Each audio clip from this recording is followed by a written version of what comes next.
गायत्री विद्या मंदिर उच्च माध्यमिक विद्यालय सांचौर की ऑनलाइन क्लास में आप सभी विद्यार्थियों का स्वागत है। प्रिय विद्यार्थियों नमस्कार। कक्षा 12 राजनीति विज्ञान विषय में हमारा आज का टॉपिक है राजनीतिक सहभागिता।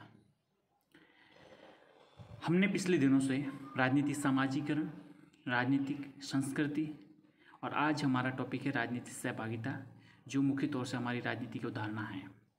तो आइए समझते हैं कि क्या होती है राजनीतिक सहभागिता। तीसरी दुनिया का जब अध्ययन करते हैं और वहाँ पर जो लोकतंत्र की जो प्रक्रिया है उसमें राजनीतिक सहभागिता अपना एक महत्वपूर्ण स्थान रखती है। सामान्य तौर पर इसका शाब्दिक अर्थ हम समझें कि राजनीतिक सहभागिता क्या होती है, तो जनसाधारण की राजनीतिक प्रक्रियाओं में प्रत्यक्ष या परोक्ष भागीदारी, अर्थात जो लोकतांत्रिक व्यवस्था है उस लोकतांत्रिक व्यवस्था में जो जनसाधारण है, जो जनता है, वो किस प्रकार से विभिन्न राजनीतिक प्रक्रियाओं में प्रत्यक्ष या अप्रत्यक्ष, डायरेक्ट और इनडायरेक्ट तरीके से किस प्रकार से भागीदारी करती है, इसका अर्थ समझा जाता है राजनीतिक सहभागिता का। अर्थात किसी भी लोकतांत्रिक व्यवस्था में जनता किस प्रकार से उन राजनीतिक विभिन्न प्रक्रियाओं में अपना योगदान देती है और किस प्रकार से अपनी भागीदारी निभाती है। ठीक है, तो चाहे प्रत्यक्ष रूप से हो चाहे अप्रत्यक्ष रूप से, ये राजनीतिक सहभागिता के तौर पे हम समझ सकते हैं। जब राजनीतिक व्यवस्था के सदस्यों द्वारा व्यवस्था के सुचारू संचालन के विभिन्न स्तरों पर राजनीतिक प्रक्रियाओं में जन भागीदारी सुनिश्चित की जाती है, तो इस प्रवृत्ति को हम जन सहभागिता या राजनीतिक सहभागिता भी कह सकते हैं। अर्थात कि किसी भी पॉलिटिकल सिस्टम में, अर्थात हर देश की अपनी एक राजनीतिक व्यवस्था होती है, जिस प्रकार लोकतंत्र का जो मॉडल होता है और जिस प्रकार से जो व्यवस्था है उसी के अकॉर्डिंग उसमें उस देश के जो नागरिक हैं, अर्थात उस व्यवस्था के जो सदस्य हैं, वो किस प्रकार से उस व्यवस्था के सुचारू संचालन, सही ढंग से संचालन के लिए उसके व्यवस्था के विभिन्न स्तरों पर अपनी जो अलग अलग राजनीतिक प्रतिक्रियाएँ होती हैं, प्रक्रियाएँ होती हैं, उसमें अपनी किस प्रकार से भागीदारी सुनिश्चित की जाती है, किस प्रकार से भागीदारी निभाई जाती है। इसको हम क्या समझ सकते हैं, चाहे तो जन सहभागिता भी कह सकते हैं और चाहे तो राजनीतिक सहभागिता भी हम कह सकते हैं। ठीक है, तो ये कहलाती है राजनीतिक सहभागिता। अब ये जो अवधारणा है इसका मूल जो उद्देश्य ये रखा गया है कि जनता किस प्रकार से इस लोकतंत्र को स्वीकार करती है और उसमें किस प्रकार से अपनी भागीदारी निभाती है। अगर जनता एक सक्रिय रूप से उसमें एक रुचि के साथ अपनी भागीदारी निभाती है तो ये समझा जाता है कि इस देश में राजनीतिक सहभागिता बहुत ही एक उच्च स्तर की है। लेकिन जनता जब किसी भी राजनीतिक व्यवस्था में भागीदारी नहीं निभाती है, कई कुंठाओं से, कई समस्याओं से ग्रसित हो जाती हैं, तो वहाँ पर लोकतंत्र डावाडोल हो जाता है। लोकतंत्र का जो एक व्यवस्था है, उसकी जो स्थिरता है, उसको लिए बहुत बड़ी चुनौती पैदा भी हो जाती है।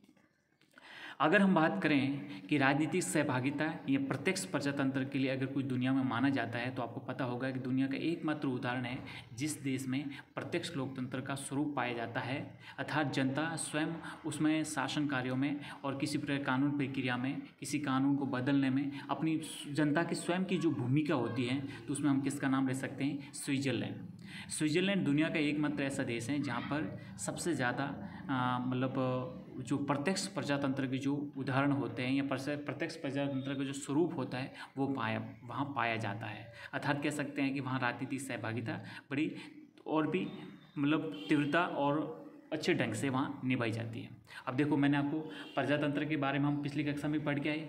प्रजातंत्र के दो स्वरूप होते हैं, प्रत्यक्ष और अप्रत्यक्ष। प्रत्यक्ष में क्या होता है कि जनता स्वयं जो शासन कार्यों में, राजनीतिक व्यवस्था में डायरेक्ट रूप से इन्वॉल्व होती है, उसमें भागीदार होती है, कानून निर्माण प्रक्रिया में और जो भी प्रशासन के क्षेत्र में जो कार्य किए जाते हैं उसमें जनता स्वयं भागीदार होती है। और अप्रत्यक्ष वो होता है जिसमें अब वो जो प्राय बहुत ही विशाल क्षेत्रफल वाले देश हैं या फिर जिनकी जनसंख्या बहुत अधिक है, करोड़ों में जिसकी जनसंख्या है, तो ऐसे राज्य में जब करोड़ों लोग किसी शासन कार्य में एक साथ न तो भाग ले सकते हैं, न एक साथ कहीं मिल सकते हैं, तो फिर क्या करते हैं कि देश को उस राजनीतिक व्यवस्था के अंतर्गत उस देश को अलग अलग भौगोलिक क्षेत्रफल के आधार पर, जनसंख्या के आधार पर उसको विभाजित कर दिया जाता है और प्रत्येक क्षेत्र से अपना एक प्रतिनिधि चुना जाता है और वो प्रतिनिधि होता है जनता के द्वारा चुना हुआ। तो जो चुना हुआ प्रतिनिधि है वो जनता की ओर उत्तरदायी होता है। जनता की ओर उत्तरदायी होने का तात्पर्य मतलब वो जनता के विमुख जा नहीं सकता, जैसे जनता चाहती है उसी के अनुरूप वो कार्य करेगा। तो वो विभिन्न विधायी संस्थाओं में जाकर जनता का एक प्रतिनिधि होने के नाते वो शासन कार्यों को संभालता है। तो तो कहीं पर इस प्रकार का अप्रत्यक्ष शासन मतलब प्रजातंत्र पाया जाता है जिसमें जनता अपना प्रतिनिधि चुनकर भेजती है, आई बात। लेकिन स्विट्जरलैंड की जब बात करते हैं तो वहाँ पर प्रत्यक्ष प्रजातंत्र है, जनता स्वयं शासन कार्यों में भाग लेती है। ठीक है, तो हम समझ सकते हैं कि इस प्रकार से अगर कहा जाए तो सबसे बेहतरीन उदाहरण कि दुनिया में राजनीतिक सहभागिता का सबसे अग्रणी और प्रत्यक्ष प्रजातंत्र का कोई स्वरूप है तो वो कौन है? स्विट्जरलैंड।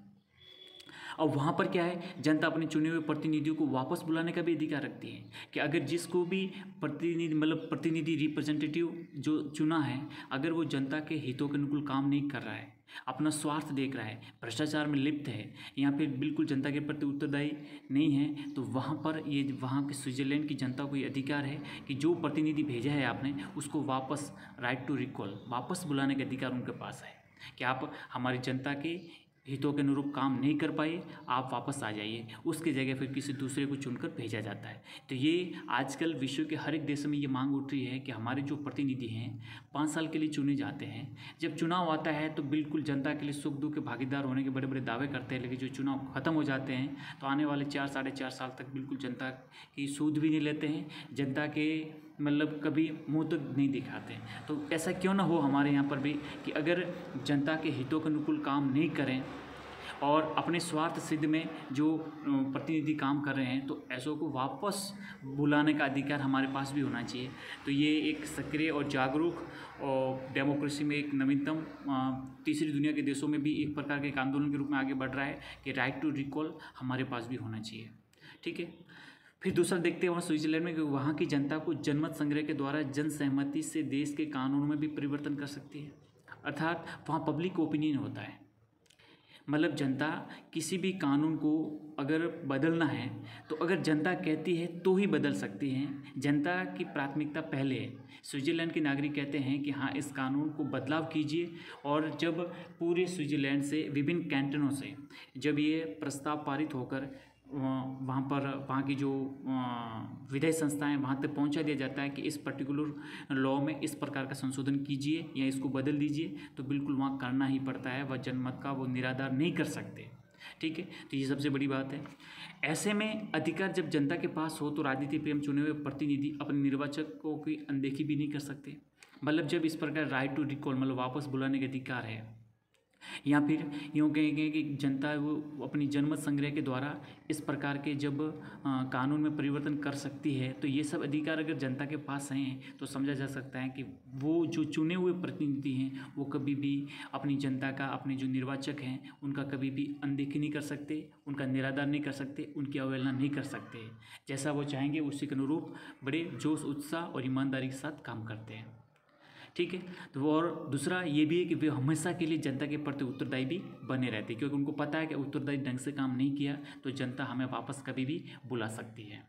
ठीक है, राजनीतिक सहभागिता लोकतांत्रिक व्यवस्था का प्राण तत्व मानी गई है। बिना जन सहभागिता के कभी लोकतंत्र चल ही नहीं पाया है और हो ही नहीं सकता। ये केवल कपोल कल्पना है जब तक जन सहभागिता नहीं। आप सोचिए कि जब हमारे लोकसभा के या फिर हमारी विधानसभा के चुनाव हो और हम सब मना कर दें कि हम वोट नहीं करेंगे, तो फिर कौन चुने जाएंगे और किस प्रकार से हमारी व्यवस्था चलेगी? कभी नहीं चल सकती। इसलिए बहुत ही जरूरी माना जाता है जन सहभागिता अर्थात राजनीतिक सहभागिता, जिसमें लोग उस व्यवस्था के साथ मिलकर उसमें अपनी इस व्यवस्था के संचालन में भूमिका निभाते हैं। प्रत्येक लोकतांत्रिक समाज वास्तव में सहभागितापूर्ण समाज होता है जिसमें सभी लोग मिलकर काम करते हैं। किसी भी प्रकार की राजनीतिक व्यवस्था क्यों न हो, यथार्थ में राजनीतिक शक्ति कुछ लोगों में ही केंद्रित होती है। अब ये बात इसमें ये स्पष्ट करती है कि कोई भी किसी भी प्रकार का राजनीतिक व्यवस्था है, चाहे लोकतंत्र में किसी भी प्रकार की शासन का स्वरूप, चाहे संसदात्मक हो, अध्यक्षात्मक हो, परिसंघात्मक, जिस किसी भी प्रकार की है, तो उसमें देखते हैं कि जो राजनीतिक व्यवस्था है उसमें जो वास्तविक तौर पर राजनीतिक शक्ति है वो कुछ ही लोगों में केंद्रित होती है, कुछ ही लोगों के पास होती है। जिस राजनीतिक समाज में राजनीतिक शक्ति संपन्न सत्ताधारी व्यक्ति जनसाधारण को राजनीतिक प्रक्रिया में भाग लेने के लिए निरंतर प्रेरित करते हैं, तो ऐसी भागीदारी को सकारात्मक माना जाता है। ठीक है, और वहाँ पर स्वस्थ लोकतांत्रिक परंपराओं का भी विकास होता है और वो निरंतर जारी भी रह सकता है। किसी भी व्यवस्था को सबल तभी बनाया जा सकता है जब उसमें जन सहभागिता का अंश ज़्यादा हो। कहने का तात्पर्य कि कोई भी हमारी शासन व्यवस्था है उसको मजबूत, सशक्त और सबल तभी बना सकते हैं जब ज़्यादा से ज़्यादा उसमें जन सहभागिता हो, लोग बड़े उत्साह ईमानदारी के साथ उसमें भाग लेते हो और उसके प्रति अपना विश्वास जताते हो। जिस राजनीतिक व्यवस्था में जनता राजनीतिक प्रक्रियाओं के प्रति उदासीन बनी रहती है अथवा शासकीय वर्ग उसके सक्रिय भूमिका अदा करने के मार्ग में रोड़ा डालते हैं, वहाँ व्यवस्था के शीघ्र विघटन की ओर अभिमुख होने की आकांक्षा भी बनी रहती है। मतलब आप समझ सकते हैं कि जिस किसी राजनीतिक व्यवस्था में या किसी भी लोकतांत्रिक देश के अंतर्गत जो अपनी राजनीतिक स्वरूप है, उसमें अगर राजनीतिक जो क्रिया प्रतिक्रियाएँ होती हैं उसमें जनता उदासीन रहती है, जनता इंटरेस्ट नहीं लेती है, रुचि नहीं लेती है, अथवा वहाँ का जो शासक वर्ग है वो विभिन्न प्रकार की जनता की सक्रिय भूमिका अदा करने में रुकावटें पैदा करता है, तो ये तय है कि उस व्यवस्था का शीघ्र ही या तो पतन की ओर या उसके विघटन होने की ओर वो बिल्कुल अग्रसर होती रहती है। तो आप समझ सकते हैं कि किसी भी देश का अच्छा लोकतंत्र संचालन करना है, राजनीतिक व्यवस्था की जड़ें मजबूत करनी है और वहाँ पर जन सहभागिता सुनिश्चित करनी है, तो वहाँ जनता से ज़्यादा अपेक्षा की जाती है कि आप इसमें इन्वॉल्व हुए और ज़्यादा से ज़्यादा सक्रिय अपनी सकारात्मक भूमिका निभाइए, तभी वो राजनीतिक व्यवस्था स्थिर और सशक्त हो सकती है। ठीक है, तो ये एक हम सामान्य अर्थ समझिए कि क्या होती है राजनीतिक सहभागिता। ठीक है, अब इसका एक पर्टिकुलर अर्थ के रूप में देखा जाए तो ये कब से शुरुआत हुई, तो मैंने आपको इसके हिस्ट्री बैकग्राउंड के बारे में राजनीतिक संस्कृति में भी उल्लेख किया और साथ ही साथ हमने राजनीतिक समाजीकरण में भी उल्लेख किया था।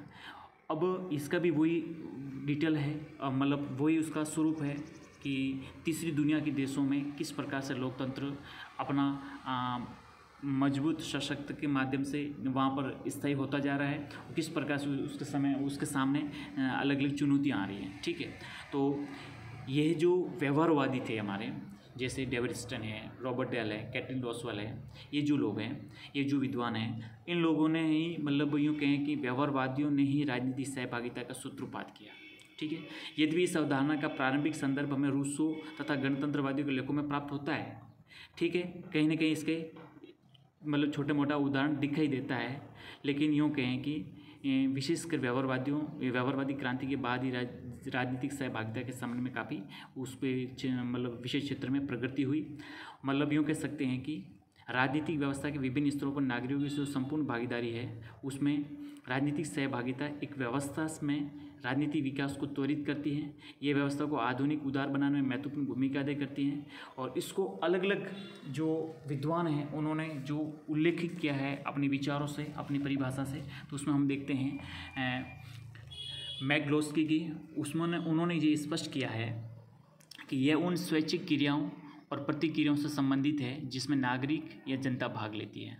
मतलब किसी भी राजनीतिक व्यवस्था के अंतर्गत जो भी जनता अपनी क्रियाएं और प्रतिक्रियाएं करती हैं, अर्थात परोक्ष या प्रत्यक्ष या अप्रत्यक्ष रूप से जन नीतियों के निर्माण में भाग लेती है जनता, वे अंततः शासन में नीति निर्माण की संपूर्ण प्रक्रिया को प्रभावित करती हैं। वह सत्ताधारी लोगों की मनमानी पर अंकुश लगाती है। तो ये जब जन सहभागिता मजबूत होगी, सशक्त होगी, तभी वो कर सकते हैं, अन्यथा वो संभव ही नहीं है। ठीक है, मैक्लोस्की की यह भी मान्यता थी कि राजनीतिक सहभागिता केवल लोकतांत्रिक व्यवस्थाओं की प्रवृत्ति नहीं है, अपितु न्यूनाधिक मतलब कम ज़्यादा मात्रा में सभी व्यवस्थाओं में विद्यमान रहती है, किसी में कम तो किसी में ज़्यादा रहती है। वे ये भी मानते हैं कि आधुनिक सुदृढ़ लोकतांत्रिक व्यवस्था में इसकी मात्रा का अधिक पाया जाना आवश्यक नहीं है। राजनीतिक सहभागिता विकासशील अन्य व्यवस्थाओं में भी पाई जाती हैं या मात्रात्मक होने स्थान पर गुणात्मक भी हो सकती हैं। इसलिए हर राजनीतिक व्यवस्था के अकॉर्डिंग कम ज़्यादा मात्रा में ये स्वरूप हर जगह दिखाई देता है। ठीक है, अब हम समझते हैं कि राजनीतिक सहभागिता का जो स्वरूप है उस स्वरूप किस प्रकार का हमें दिखाई देता है। तो देखिए, सैद्धांतिक रूप से राजनीतिक सहभागिता के दो स्वरूप पाए जाते हैं, एक विकासपरक और दूसरा है लोकतांत्रिक। ठीक है, विगत अपन देखते हैं कि 60-65 वर्षों में राजनीतिक सहभागिता के अध्ययन में त्वरित प्रचार लोकतांत्रिक नीति निर्माण में नागरिकों की सक्रिय भागीदारी के महत्व को परिलक्षित या प्रदर्शित करता है। मतलब आप समझ सकते हैं कि पिछले 60-70 वर्ष का जो अध्ययन करते हैं राजनीतिक सहभागिता का, तो उसमें लोकतांत्रिक नीति निर्माण में नागरिकों की सक्रिय भागीदारी के महत्व को ये स्पष्ट करता है कि लोग किस प्रकार से विभिन्न प्रकार के डिसीजन मेकिंग प्रोसेस में और विभिन्न प्रकार के नीतियों के निर्माण में किस प्रकार से नागरिक अपनी सक्रिय रूप से एक्टिव पार्टिसिपेशन जो निभाते हैं उसको स्पष्ट करता है। विश्व में 1940-50 की दशाब्दी में चुनावी सहभागिता पर केंद्रित अब ये भागीदारी राजनीतिक व्यवस्था के हर प्रक्रिया को प्रभावित करने में प्रतीत होती है। पहले क्या होता था कि केवल चुनाव तक सीमित था, लेकिन अब ये विभिन्न प्रकार की राजनीतिक व्यवस्था में हर प्रक्रिया को प्रभावित करता है। कौन? राजनीतिक सहभागिता। वोट देने या वोट दिलाने, चंदा देने, याचिका प्रस्तुत करने, सत्ताधारी जनप्रतिनिधियों पर प्रभाव डालने, रैली निकालने से लेकर किसी विशेष मुद्दे पर धरना प्रदर्शन व जनप्रतिनिधियों का विरोध प्रदर्शन करना सभी राजनीतिक सहभागिता के औजार हैं। मतलब आप समझ सकते हैं कि वोट मतलब मतदान करना और मतदान करवाना, फिर जो भी पॉलिटिकल पार्टियों को जो फंड दिया जाता है या फिर जो याचिका प्रस्तुत की जाती हैं, फिर जो सत्ताधारी दल है उसके ये सत्ताधारी जो सत्ता में सरकार है उसके जो जनप्रतिनिधि हैं उन पर प्रभाव डालना हो, विभिन्न प्रकार के रैली या जुलूस निकालना हो, किसी विशेष मुद्दे पर धरना प्रदर्शन करना हो या फिर जनप्रतिनिधियों का विरोध प्रदर्शन करना हो, तो ये सब किस में हम शामिल कर सकते हैं? राजनीतिक सहभागिता में के लोग, जनता इस प्रकार से अपनी भागीदारी निभा रही है। जो शासकीय गतिविधियों और उत्तरदायित्व में बढ़ोतरी हुई है, राजनीतिक सहभागिता में जबरदस्त तरीके से वृद्धि हुई है। तो ये स्वाभाविक है कि जब एक प्रक्रिया बढ़ती है तो दूसरा प्रभाव उससे प्रभावित होता ही होता है। तो विभिन्न प्रकार के राजनीतिक गतिविधियां और उत्तरदायित्व में ज्यों ही बढ़ोतरी हुई तो तय हो गया कि इसके साथ बढ़ोतरी तब होती है जब राजनीतिक सहभागिता, जन सहभागिता उसमें बढ़ती है तब, वरना ऐसे अपने आप किसी प्रकार से नहीं होती है किसी प्रकार की गतिविधि। आप देखिए सोशल मीडिया ने राजनीतिक सहभागिता को और भी मुखर कर दिया। वर्तमान में जिस प्रकार से सोशल मीडिया की जो क्रांति आई हुई है, सोशल मीडिया की जो अलग अलग अब जो प्लेटफॉर्म है वहाँ देखिए आप, हर व्यक्ति हर मुद्दे से वाकिफ़ हो रहा है, हर चीज़ उसके बारे में उस जानकारी प्राप्त हो रही है। मतदाता और व्यक्ति नागरिक ज़्यादा से ज़्यादा जागरूक होता जा रहा है और अब जो दूरी है वो बिल्कुल ख़त्म हो चुकी है। आज क्या डिसीजन लिया जा रहा है, सरकार किस ओर बढ़ रही है, सरकार क्या काम कर रही है, हर चीज़ में एक सामान्य व्यक्ति को उसके बारे में सूझबूझ बढ़ती जा रही है और जागरूकता भी बढ़ती जा रही है। तो कह सकते हैं कि जन सहभागिता का जबरदस्त तरीके से सोशल मीडिया के माध्यम से भी अपनी भागीदारी को प्रखर किया है, मजबूत किया है। विकसित समाज के हर सामाजिक पहलू से राजनीतिक सहभागिता का गहरा जुड़ाव हो गया है। वास्तव में राजनीतिक सहभागिता का अध्ययन का प्रारंभ इस बात में नहीं थे कि लोकतंत्र और राजनीतिक सहभागिता दोनों अविभाज्य है। अब ये तय हो गया है कि जन सहभागिता और लोकतंत्र दोनों को अलग नहीं कर सकते, दोनों एक साथ ही रह सकते हैं क्योंकि एक दूसरे से प्रकट रूप से ये जुड़े हुए हैं, इनको अलग हम नहीं कर सकते। इसलिए पेरी लिखते हैं कि राजनीतिक सहभागिता से संबंधित प्रत्येक पुस्तक लोकतंत्र से संबंधित होती है। अगर पॉलिटिकल पार्टिसिपेशन से संबंधित कुछ भी लिखा जाए तो ये समझ लेना कि उसमें डेमोक्रेसी से जो संबंधित ही या उससे नज़दीक ही कुछ उसमें लिखा हुआ है, क्योंकि जन सहभागिता और लोकतंत्र को हम बिल्कुल अलग नहीं कर सकते हैं। काश और मार्क्स ने भी ये लिखा है कि राजनीतिक सहभागिता की धारणा लोकतांत्रिक राज्य की अवधारणा के केंद्र में अवस्थित है। आई बात समझ में? क्योंकि जब जनता कब कहाँ भागीदारी करती है, जनता के जब शासन व्यवस्था से, राजनीतिक व्यवस्था से ही उसका भागीदारी से सुनिश्चित किया जा सकता है, तो इसलिए अपन इसको अलग भी कर ही नहीं सकते। ठीक है। वर्बा और नी ने भी ये लिखा है कि जहाँ निर्णयों में कम लोग भाग लेते हैं वहाँ लोकतंत्र का अंश कम होता है, जहाँ निर्णय में अधिक भागीदारी होती है वहाँ अधिक प्रभावी लोकतंत्र पाया जाता है। सिंपल सी बात है कि जनता रुचि लेगी तो भागीदारी बढ़ेगी, जनता उसके प्रति उदासीन रहेगी तो भागीदारी कम होगी। तो इसलिए सबसे बेहतर ये माना जाता है कि निर्णय में भागीदारी, निर्णय करने में भागीदारी अधिक है या कम है। अधिक है तो अच्छा माना जाता है, प्रभावी लोकतंत्र माना जाता है, और कम है तो फिर उसको प्रभावी हम नहीं कह सकते। तो बिल्कुल ये जन सहभागिता से जुड़ा हुआ है। ठीक है।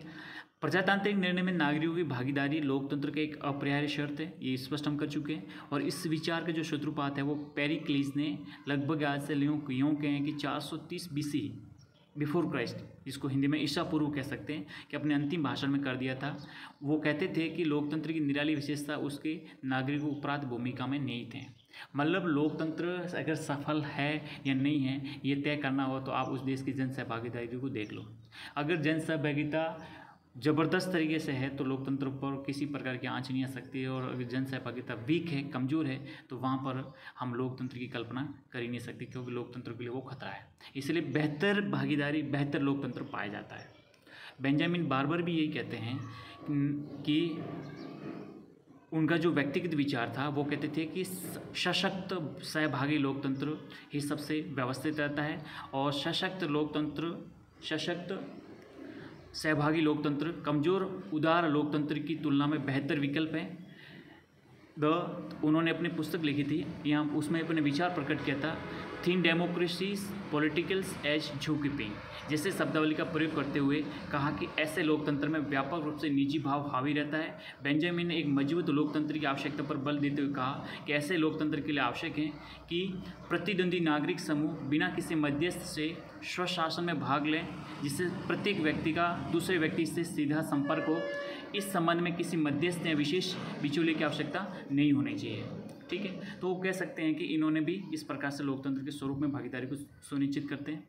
राजशाही से लोकशाही की परिवर्तन यात्रा वस्तु तो नागरिकों की निरंतर बढ़ती आकांक्षा और अपेक्षा का ही परिणाम कही जा सकती है। लोकशाही ने जब सैद्धांतिक प्रक्रिया में आगे बढ़कर प्रतिनिधि लोकतंत्र का स्वरूप ग्रहण किया, तब राजनीतिक सहभागिता भी आकारित होने लगी। ठीक है, तो इस प्रकार से हमने देखा कि राजनीतिक सहभागिता किस प्रकार का स्वरूप पाया जाता है।